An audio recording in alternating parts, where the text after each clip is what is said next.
Trošku to možno odľahčím, ak dovolíte, ale v tejto budove a v tejto miestnosti som strávil pomerne veľa času v rámci mojej politickej kariéry, ale už pri vstupe dnes do tejto budovy som cítil obrovské napätie. Možno keby som mal tie virgule, tak sa asi pokrútia ako paragrafy. Rozumiem tej nervozite tak na našej strane, lebo to musíme urobiť a nie je nám to príjemné, lebo to musíme urobiť kvôli ním. A rozumiem ich nervozite, že boli pritom. Viete, dobre, ak ste v pohode, tak sa spýtam, ako je možné, že sa vyhadzovali miliardy a na čele oddelenia, ktoré sa nazýva hodnota za peniaze, je poslanec za vašu politickú stranu. Ako to je možné?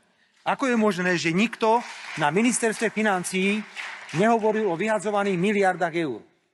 Ak ste v pohode, tak sa pýtam, ako je možné, že Všeobecná zdravotná poisťovňa bačovala od buka do buka, ale poslanec za opozíciu tu sedí a tvári sa, ako keby s tým nemal nič spoločné, hoci sedel v dozornej rade. Tak potom na čo sedel v tej dozornej rade?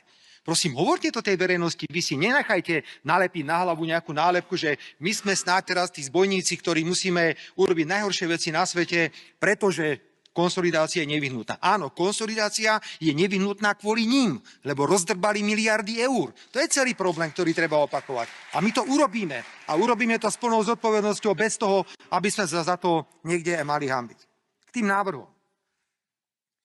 Keď som došiel na úrad vlády, po tom, čo som zostavil štvrtú vládu, tak ma čakal dole pán Odor, odchádzajúci nestranícky predseda vlády, ktorý sa o 2 hodiny ukázal ako nová stranická hviezda progresívneho Slovenska a povedal mi, že nechal mi na stole inšpiráciu, ako treba urobiť poriadok vo verejných financiách. Tak sme sa teda pozreli.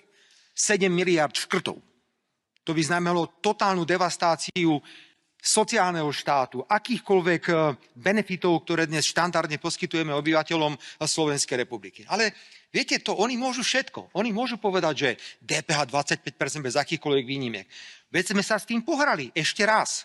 Áno, zvyšuje sa DPH na 23% a mne sa to nepáči. Ale čo mám robiť, keď takúto úlohu nám dali, že to musíme urobiť? Ale dohodli sme sa, že potraviny 5%, lieky 5%, ubytovanie 5%, gastro 5%, knihy 5% pravdepodobne, učebnice 5%. Je tam všetko, čo tam má byť, pretože snažíme sa, aby konsolidácia bola aj sociálne vyvážená, aby nebola iba ekonomicky vyvážená, že tu mám 20 opatrení a mi prinesú 2,7 miliardy eur. Keby som zobral ktorékoľvek opatrenie, ktoré navrhol pán Odor v tom slávnom balíku, tak dnes táto krajina možno už ani neexistuje. Takže znovu minimálne povedzte, priatelia z opozície slovenskej verejnosti, že konsolidácia musí byť. Dúfam, že teraz sa nepostavíte a nebudete rozprávať verejnosti. Oni len tak sa pohrávajú, všetko zdražujú, lebo nemajú čo robiť.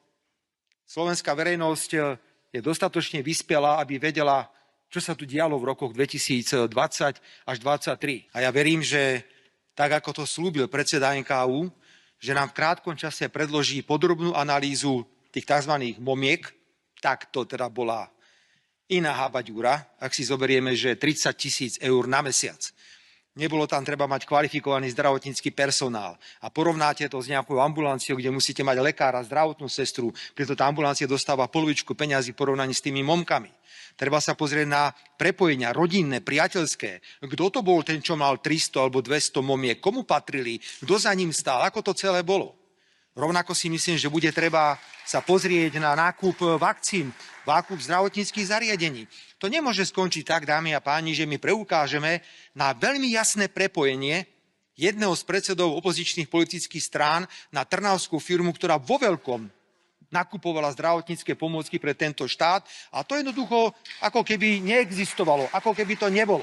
A je to smutné, že keď sa pozriem, koľko miliard ste vyhodili na boj proti covidu a ešte zomrelo 21 000 ľudí, tak sa pýtam, že aký tam je ten pomer a predovšetkým, kto za toto kedy bude niesť ešte nie len politickú, ale aj právnu. Pán predseda vlády, váš čas uplynul. Držím vám palce, ďakujem za spoluprácu, pani poslanci.